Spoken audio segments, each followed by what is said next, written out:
21వ తారీఖు నుంచి పార్లమెంటు ప్రారంభమవుతా ఉన్నది. ఈ పార్లమెంటు సమావేశాలలో ఖచ్చితంగా అఖిల పక్షాన్ని తీసుకొని ముఖ్యమంత్రి గారు ఢిల్లీకి పోవాలి. ఒకటి బీసీ బిల్లు విషయం, 2 బనకచెర్ల విషయం, 2 కూడా సాధించుకొని రావాలని చెప్పి ముఖ్యమంత్రి గారిని నేను డిమాండ్ చేస్తా ఉన్నాను.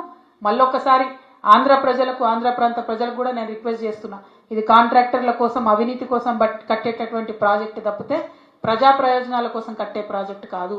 మా ప్రాంతమైనటువంటి తుపాకులగూడెం నుంచి నదుల అనుసంధానం జరిగితే తెలంగాణ ప్రాంత ప్రజలు కూడా బాగుంటారు, ఆంధ్ర ప్రాంత ప్రజలకు కూడా వచ్చేటటువంటి హక్కుభుక్తమైనటువంటి నీళ్ళన్నీ కూడా వస్తాయి. కాబట్టి ఈ విషయంలో ఆంధ్ర ప్రాంత మేధావులు, ప్రజలు కూడా ఆలోచించాలని చెప్పి, పునరాలోచించాలని చెప్పి చంద్రబాబు నాయుడు గారిని కూడా నేను రిక్వెస్ట్ చేస్తూ, తక్షణమే బనకచెర్ల ప్రాజెక్టు ఆపాలే.